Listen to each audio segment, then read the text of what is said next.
Is. May I vitiate the quorum, please? Without objection. Thank you very much. Today should not be a normal day. Today should be a day of national grief and pain and horror at what happened yesterday. Yesterday in Oxford, Michigan, there was yet another school shooting. Within the span of just 5 minutes, 4 children were shot dead by a fellow student. 7 more people, 6 students and 1 teacher, were wounded.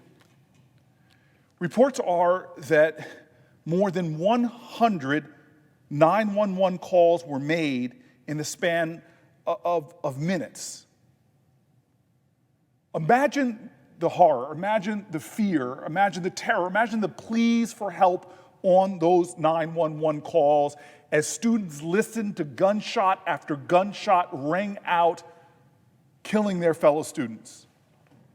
The students huddled in corners as their teachers desperately tried to lock doors, barricading them with desks, fearful of what was happening outside, some escaping through windows and sprinting and running for safety.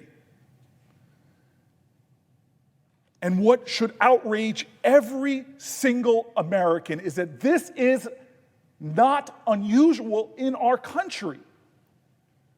This was not a one-time occurrence.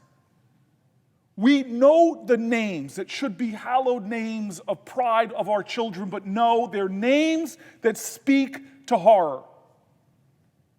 When we think about Parkland and what happened there, when we think about Newtown, what happened there, and so many other communities that have been ripped apart by that nightmare that happened yesterday. We live in a distraught present in America.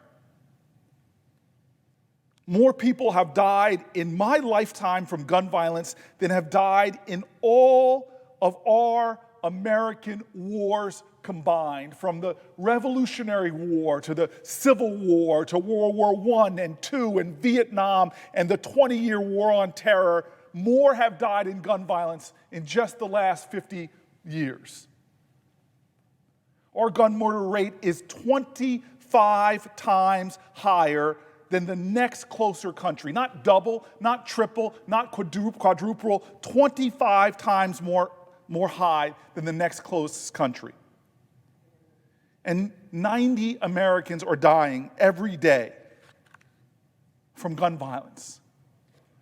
Not to mention the many more, like the 7 from Oxford, Michigan, that have had their health shattered by gunshot wounds tearing through their bodies. And our kids, our American children. According to Everytown for Gun Safety, firearms are the leading cause of death for American children and teens, the #1 cause of death. We know that teens are dying at alarming rates due to gun violence and suicide rates, which are rising faster and faster than in any other group, nearing an all-time high. And so the question that I must ask today, the urgent question that we must ask, is what will be our response?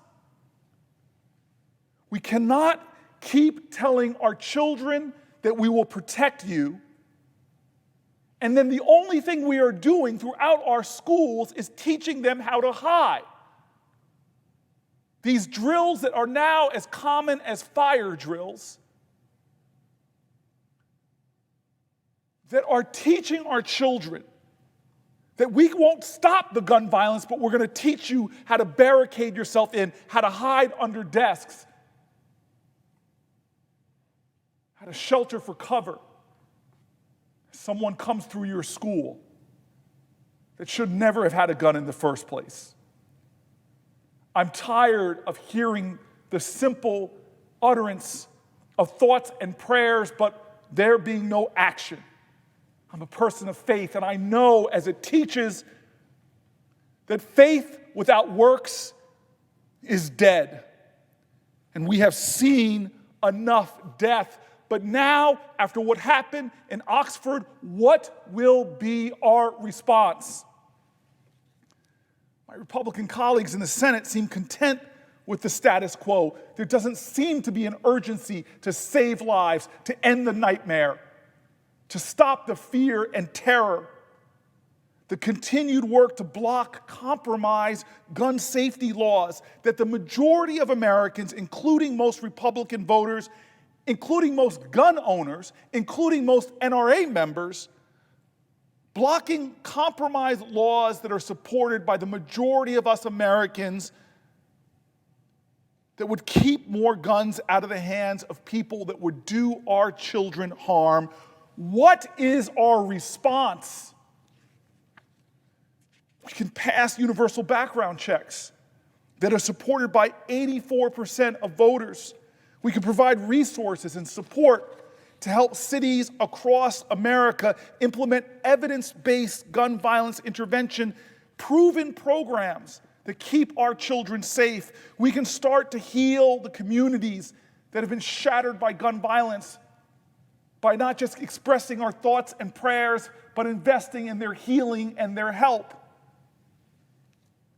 It is no longer acceptable to have a culture of fear of gun violence in our country. It is no longer acceptable to teach our children just to hide while we do nothing. It is not acceptable that we are normalizing gun violence in our country at rates that have never before been seen in humanity. This is not normal. It demands a response. And what will be our response? Now is the time not to surrender to fear. Now is time not to accept this as normal. Now is not the time just for thoughts and prayers. It is the time to act. It's time to lift our voices, to take more collective responsibility, to stand up to the corporate gun lobby.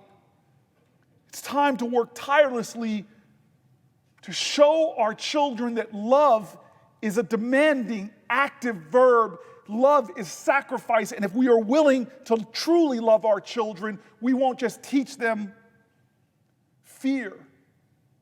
We will show them our strength.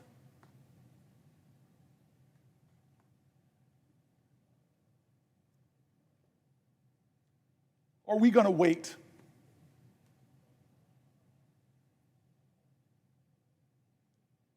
This is a cancer and it's spreading.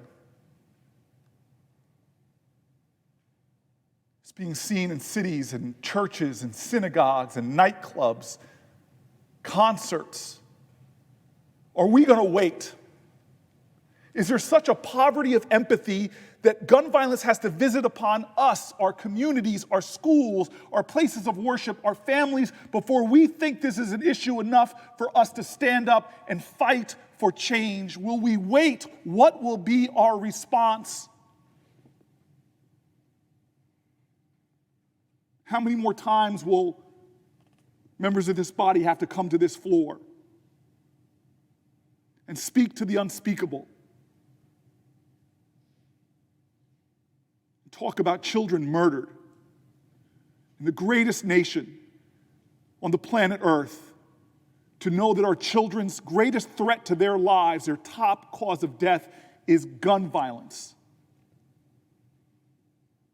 I pray, I do have thoughts and prayers, not just for the victims, but for this body.